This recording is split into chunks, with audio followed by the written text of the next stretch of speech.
तो गाइस, अब जो हम अगला टॉपिक पढ़ने जा रहे हैं माइग्रेशन के अंडर, वो है स्ट्रीम्स ऑफ माइग्रेशन, यानी कि किस किस तरह का माइग्रेशन होता है। जब मैंने इंट्रोडक्शन दिया था तभी मैंने आपको 4 तरीके के माइग्रेशन बताए थे। उसमें थे रूरल से रूरल, यानी कि जब रूरल से रूरल में, यानी कि विलेज से विलेज, गांव से गांव के एरिया में जब माइग्रेशन होता है तो उसको रूरल टू रूरल माइग्रेशन कहते हैं। इसके भी डिफरेंट डिफरेंट रीजन होते हैं जो कि आगे एक्सप्लेन किए जाएंगे। रूरल टू अर्बन, यानी कि गांव से शहर की तरफ जाना, क्यों ज्यादातर होता है? क्योंकि इकोनॉमिक अपॉर्चुनिटीज जितनी ज्यादा शहर में है एज कंपेयर टू दैट गांव में, विलेजेस में उतनी ज्यादा नहीं है। तो ये जो इसका जो मेन रीजन है, रूरल टू अर्बन का जो मेन रीजन है वो ये है कि इकोनॉमिक अपॉर्चुनिटीज, अच्छी जॉब्स, एक अच्छा लाइफस्टाइल जो कि आप एक्सपेक्ट करते हो शहरों में मिल जाएगा, वो उस लेवल का विलेजेस में नहीं मिल पाता, इसलिए रूरल टू अर्बन माइग्रेशन होता है। जो नेक्स्ट स्ट्रीम है माइग्रेशन की जो हम पढ़ेंगे वो है अर्बन टू अर्बन, यानी कि एक सिटी से दूसरी सिटी जाना। इसमें भी यही होता है कि किसी सिटी में ज्यादा अच्छी जॉब मिल रही है तो ट्रांसफर हो जाता है। काफी सारी जॉब्स ऐसी होती है जो कि ट्रांसफरेबल होती हैं, जिनमें बार बार ट्रांसफर होता रहता है, तो भी अर्बन टू अर्बन माइग्रेशन होता है।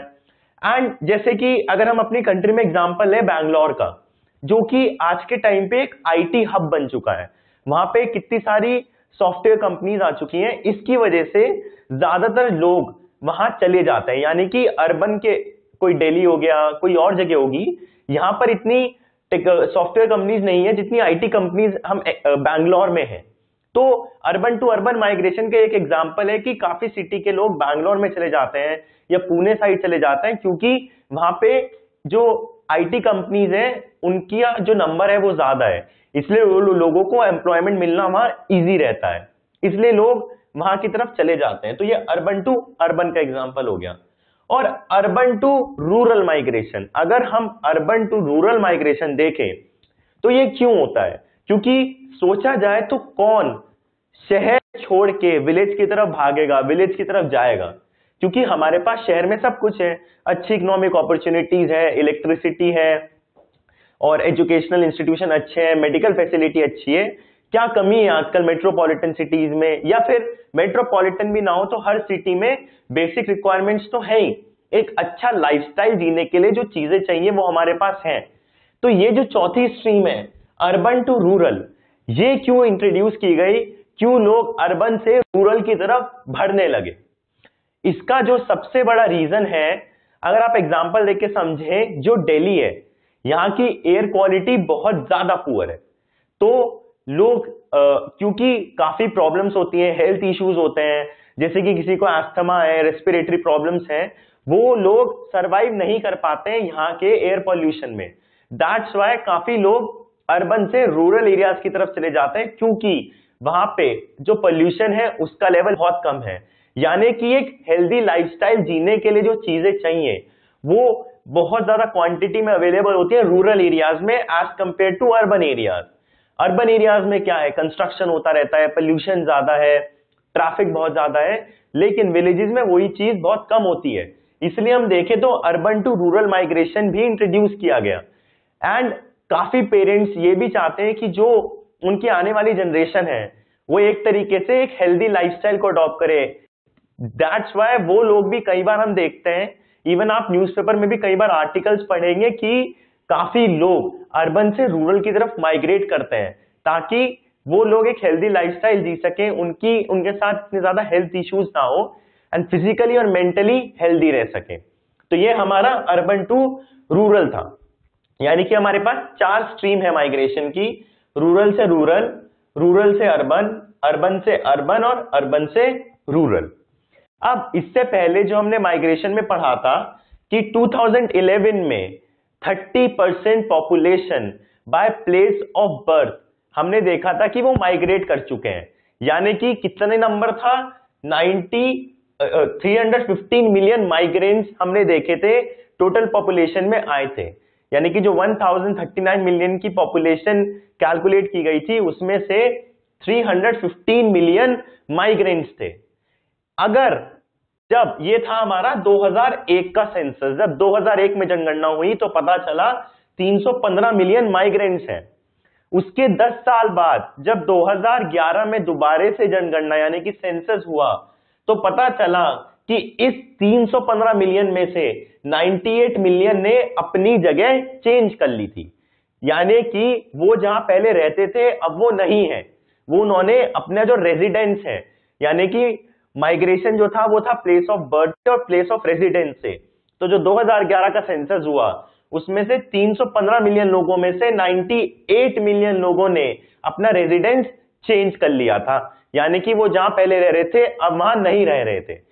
तो इससे ये पता चलता है कि क्यों जो दो फैक्टर्स इंट्रोड्यूस किए गए, जो था प्लेस ऑफ बर्थ और था प्लेस ऑफ रेजिडेंस, वो क्यों इतने इंपॉर्टेंट बनते हैं।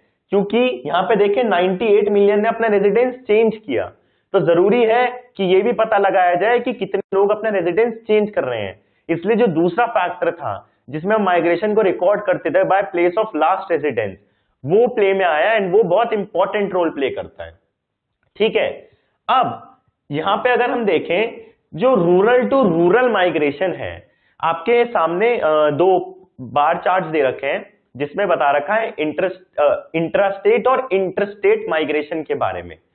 उसमें जो इंटरस्टेट माइग्रेशन है जिसमें रूरल टू रूरल माइग्रेशन की बात हुई है, ये एरिया जो है अगर आप ध्यान से देखेंगे तो ये एरिया फीमेल ने डोमिनेट किया है, यानी कि रूरल टू रूरल माइग्रेशन में औरतों की संख्या ज्यादा है। अब जरा दिमाग लगाइए ऐसा क्यों है। तो जो बुक में रीजन दिया गया है वो ये है कि फीमेल माइग्रेशन क्यों है इतना ज्यादा, बिकॉज ऑफ मैरिज। क्योंकि शादी के बाद लड़की को अपना घर छोड़ के कहीं और माइग्रेट करना पड़ता है, इसलिए जो रूरल टू रूरल माइग्रेशन है उसे फीमेल डोमिनेट करती है रादर देन मेल। एंड जो रूरल टू अर्बन की बात आती है उसे मेल डोमिनेट करते हैं रादर देन फीमेल।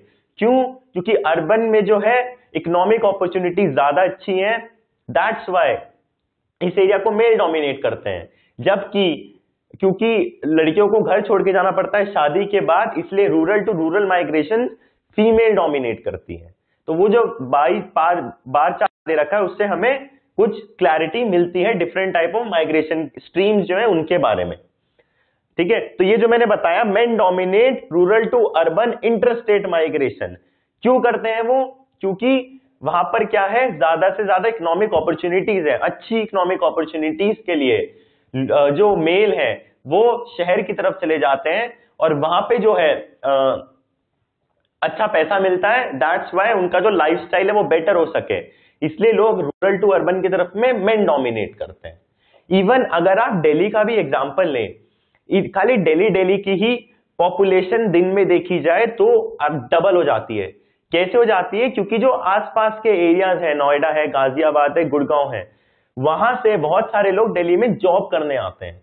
ऑल्दो वो चले जाते हैं, माइग्रेंट्स नहीं कहलाए जाएंगे, लेकिन ये भी एक तरीके का माइग्रेशन है जिसके बारे में समझने की बहुत जरूरत है। ठीक है, तो वो लोग क्यों आते हैं? क्योंकि दिल्ली में इकोनॉमिक अपॉर्चुनिटीज ज्यादा अच्छी हैं as compare to nearby areas. तो देख सकते हैं कि इकोनॉमिक अपॉर्चुनिटीज के चक्कर में भी बहुत बड़ा माइग्रेशन होता है, यानी कि एक बहुत बड़ा फैक्टर, एक बहुत बड़ा रोल प्ले करता है इकोनॉमिक अपॉर्चुनिटी माइग्रेशन के केस में। ठीक है, अब ये तो हमने की अपने कंट्री की बात कि फीमेल्स कौन सा एरिया डोमिनेट करते हैं या जो मेल कौन सा एरिया डोमिनेट करते हैं। अगर हम उस माइग्रेशन को देखें जिसमें दूसरी कंट्री से लोग आके हमारी कंट्री में रह रहे हैं, तो जो 2001 का सेंसस हुआ था उसमें से हम देखते हैं कि 5 मिलियन फॉरेन इमिग्रेंट्स थे, यानी कि जो दूसरी कंट्रीज में रहते थे वो वहां से अपनी जगह छोड़कर इंडिया में शिफ्ट हो गए। ये आंकड़े कब के हैं? 2001 की जनगणना के हैं। ठीक है, तो इसमें क्या पता चलता है कि कितने टोटल इमिग्रेंट्स हैं? वो है 5 मिलियन। अब एक बहुत इंपॉर्टेंट फैक्ट जो कि मैं बताऊंगा वो ये है कि ये जो 5 मिलियन फॉरेन इमिग्रेंट्स जो हैं, जो कि दूसरी कंट्रीज से आके हमारे देश में बस गए हैं, इसमें से 96% कितना 96% लोग जो हैं वो हमारी नेबरिंग कंट्रीज से आके हमारी कंट्री में बसे हैं। तो ये ध्यान रखना है कि यानी कि ये जो दूसरी कंट्री से आके लोग हमारी कंट्री में रह रहे हैं, इसमें ज्यादातर तादाद किन लोगों की है? उन लोगों की जो कि नेबरिंग कंट्रीज में है, जैसे कि बांग्लादेश है, पाकिस्तान है, नेपाल है। ठीक है, तो 5 मिलियन फॉरेन इमिग्रेंट्स में से 96% नेबरिंग कंट्रीज में से हैं, जिसमें से बांग्लादेश में से 3 मिलियन लोग हमारी कंट्री में आके रहते हैं। अब ये जो बांग्लादेश से 3 मिलियन लोग हमारी कंट्री में आके रह रहे हैं, देन दूसरे नंबर पे पाकिस्तान आता है, जहां से 0.9 मिलियन लोग आके हमारी कंट्री में रह रहे हैं। देन थर्ड नंबर पे क्या आता है? नेपाल आता है, जहां से 0.5 मिलियन लोग आके हमारी कंट्री में रह रहे हैं। अब यहां पर यह देखने की बात है कि क्यों दूसरी कंट्रीज से लोग आके हमारी कंट्री में रहते हैं, या हमारी कंट्रीज से लोग जाके हमारी कंट्री से लोग दूसरी कंट्रीज में चले जाते हैं। सबसे पहला तो यह है कि जो बेटर इकोनॉमिक अपॉर्चुनिटीज जो मिलती हैं, यानी कि जो हमारे से ज्यादा डेवलप्ड कंट्रीज हैं, जब हम उनकी तरफ मूव करेंगे तो वहां पे जॉब अपॉर्चुनिटी, एक बेटर लाइफस्टाइल, एक हेल्दी लाइफस्टाइल, हम उन सब चीजों की तरफ बढ़ते हैं। ऐसा ही नेबरिंग कंट्रीज के साथ है, क्योंकि अगर इनमें डेवलपमेंट कंपेयर किया जाए और हमारे में डेवलपमेंट कंपेयर किया जाए इंडिया में, तो इंडिया ज्यादा डेवलप्ड है as compare to these neighbouring countries. अब ये जो नेपाल का आंकड़ा है, जिसमें से 0.5 मिलियन लोग नेपाल से आके हमारी कंट्री में रहने लगे, तो नेपाल से क्यों लोग आए? अगर आप देखेंगे तो ज्यादातर नेपाल के लोग कहां मिलते हैं? या तो वो कुक होते हैं, या फिर हम देखते हैं कि काफी सारे लोग सिक्योरिटी गार्ड बन के भी, काफी सारे सिक्योरिटी गार्ड को अगर हम देखेंगे तो वो नेपाल से होते हैं। क्योंकि अगर नेपाल में देखा जाए तो इतनी अच्छी इकोनॉमिक अपॉर्चुनिटीज नहीं है, वहां पर इतनी ज्यादा जॉब्स नहीं है, इसलिए वो लोग वहां से आकर यहां पर भी चीप लेबर में ही इन्वॉल्व है। यानी कि ऐसा नहीं है कि बहुत हाई फाई काम कर रहे हैं। ज्यादातर पॉपुलेशन जो है नेपाल की, वो या तो कुकिंग में या फिर सिक्योरिटी गार्ड की जॉब में इन्वॉल्व है। लेकिन वो लोग यहां आके क्यों करते हैं नौकरी? क्योंकि अगर देखा जाए तो एक कुक को या फिर एक सिक्योरिटी गार्ड को उतनी सैलरी नहीं मिलती, बट स्टिल वो लोग खुश हैं, वो लोग यहां आते हैं, फिर भी आते हैं। वो इसलिए है क्योंकि अगर कंपेयर किया जाए हमारी करेंसी और नेपाल की करेंसी को, तो देन हमारी करेंसी में जो वो कमाते हैं एंड देन नेपाल लेके जाते हैं, तो वो मल्टीप्लाई हो जाता है। दैट्स वाई वो लोग अगर यहाँ पर कम भी कमाते हैं, इंडिया में कम भी कमाते हैं, तो नेपाल में जाके वो जो उनका अमाउंट है वो बढ़ता है। ठीक है, वो मल्टीप्लाई होने लगता है, क्योंकि उनकी करेंसी की वैल्यू जो है वो कम है एंड हमारी करेंसी की वैल्यू ज्यादा है। दैट्स वाई 0.5 मिलियन जो लोग नेपाल से आए हैं, उसमें यही सबसे ज्यादा डोमिनेशन नेपालीज की कहां पर होती है? सिक्योरिटी गार्ड की जॉब में और कुकिंग में। देन अगर हम बांग्लादेश से कंपेयर करें या पाकिस्तान से देखें, तो यहाँ के लोग भी जो ज्यादातर हैं वो बेटर इकोनॉमिक अपॉर्चुनिटीज के चक्कर में ही आते हैं। देखा जाए तो पाकिस्तान है या बांग्लादेश है, जो दोनों ही कंट्रीज हैं, इनकी इकोनॉमिक जो स्टेटस है वो तो ज्यादा अच्छा है ही नहीं। और दूसरी तरफ देखा जाए तो जो टेररिस्ट अटैक्स हैं, जो एक तरीके से जो कंट्री में सेफ फील करता है एक ह्यूमन बीइंग, वो सेंस पाकिस्तान के केस में देखे तो नहीं आती है। That's why better economic opportunities तो है ही, लेकिन एक जो सेफ फील करने वाली बात होती है कि कहीं लोग, क्योंकि वहां पर देखते हैं तो टेररिस्ट का जो अटैक है वो ज्यादा होते रहते हैं। इवन न्यूज में भी देखे तो हम काफी सारी न्यूज ऐसी आती है जिसमें पता चलता है कि अब आज यहाँ टेररिस्ट अटैक हो गया, वहां टेररिस्ट अटैक हो गया। सो दैट्स वाई एक सेफ रहने के लिए काफी सारे लोग पाकिस्तान से हमारी कंट्री की तरफ आ जाते हैं, क्योंकि एक तो नेबरिंग कंट्री होने का फायदा मिलता है, देन एक इकोनॉमिक अपॉर्चुनिटी भी अच्छी मिल जाती है, और वो एक सेफ जो लाइफ होती है उसकी तरफ बढ़ना चाहते हैं। तो ये भी रीजन है। सेम बांग्लादेश में यहां पर भी ज्यादा जो इकोनॉमिक अपॉर्चुनिटीज है वो भी इतनी यहां पर ज्यादा मिलती है एज कंपेयर टू बांग्लादेश। तो एंड पाकिस्तान का जो फैक्टर है, जब अब देखें कि जो पार्टीशन हुआ था उसके टाइम पे भी एक लार्ज नंबर में माइग्रेशन हुआ था, हमारी कंट्री से वहां की तरफ और उनकी कंट्री से पाकिस्तान से इंडिया की तरफ। सो दैट्स वाई जब 2001 का भी सेंसस हुआ था तो उसमें भी जो पाकिस्तान की पॉपुलेशन 0.9 मिलियन है, इसमें जो मेजर पोर्शन है वो ऐसा है जो कि पार्टीशन के समय या उसके थोड़े टाइम बाद भाग के आए थे। तो पार्टीशन का रोल भी एक बहुत बड़ा है, पाकिस्तान से इतने ज्यादा इमिग्रेंट्स होने के एक बहुत बड़ा कॉज है कि पाकिस्तान से इतने ज्यादा इमिग्रेंट्स हमारी कंट्री में है। ठीक है, और ये तो हो गया कि 3 मिलियन बांग्लादेश से हैं, पाकिस्तान से 0.9 मिलियन है, नेपाल से 0.5 मिलियन है। काफी सारे रेफ्यूजीज भी हैं जो कि तिब्बत से, श्रीलंका से, बांग्लादेश से, पाकिस्तान से, अफगानिस्तान से, ईरान से और म्यांमार से आके हमारी कंट्री में रहते हैं। यानी कि यहां पर आके उन्होंने रिफ्यूज लिया हुआ है, एक सेफर प्लेस है, इसलिए वो लोग काफी सारे इंडिया में आके बस गए हैं और उनकी संख्या है 0.16 मिलियन। तो 0.16 मिलियन रिफ्यूजीज डिफरेंट कंट्रीज से आके हमारे देश में सेटल हो गए हैं, जिनमें कौन कौन सी कंट्रीज है? तिब्बत है, श्रीलंका है, बांग्लादेश है, पाकिस्तान है, अफगानिस्तान है, ईरान है और म्यांमार है।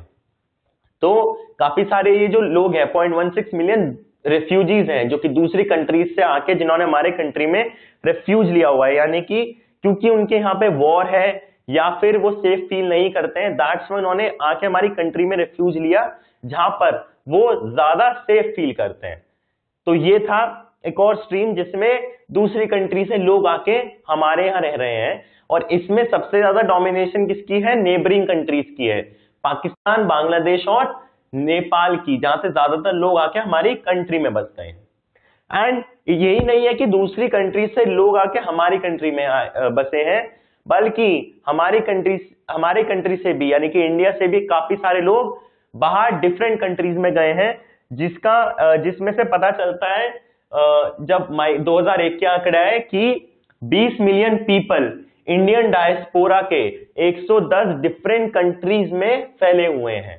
यानी कि इंडियन डायस्पोरा हमने पढ़ा था, जब एक particular group of people economic opportunities के चक्कर में या फिर किसी भी रीजन की वजह से, अच्छा ट्रेड हो उसके वजह से बाहर जाने लगते हैं, दूसरी कंट्रीज में जाने लगते हैं, तो इंडियन डायस्पोरा टर्म पहले पढ़ाई जा चुकी है। तो इसमें क्या पता चलता है, जो 20 मिलियन पीपल है इंडियन डायस्पोरा के, यानी कि इंडियन कॉन्टिनेंट के, यहाँ के हमारे देश के, वो 110 डिफरेंट कंट्रीज में सेटल हुए हैं। ठीक है, ये था आपका टॉपिक स्ट्रीम्स ऑफ माइग्रेशन, जिसमें 4 तरीके की माइग्रेशन थी आपके पास। देन ये बताया गया कि कौन सी जो स्ट्रीम है उसको कौन सा सेक्स डोमिनेट करता है, एंड उसका रीजन भी दिया गया। फिर हमने देखा कि इंटरस्टेट और इंटरस्टेट माइग्रेशन क्या है, एंड जो आंकड़े हैं जो 2001 के सेंसस से सामने निकल के आए, यानी कि जो बार चार्ट आपके बुक में दे रखे हैं, उससे हमें ये पता चला कि 96% लोग नेबरिंग कंट्री से हमारी कंट्री में आके बसे हैं, एंड उसका रीजन भी आपको बताया गया। ठीक है, एंड देन इंडियन डायस्पोरा के कितने लोग, यानी कि हमारे कंट्री कितने लोग बाहर जा चुके हैं, वहां पे सेटल हो चुके हैं, जिसकी संख्या है 20 मिलियन लोग। कितनी डिफरेंट कंट्रीज में है? 110 डिफरेंट कंट्रीज में। तो ये था आपका टॉपिक स्ट्रीम्स ऑफ माइग्रेशन।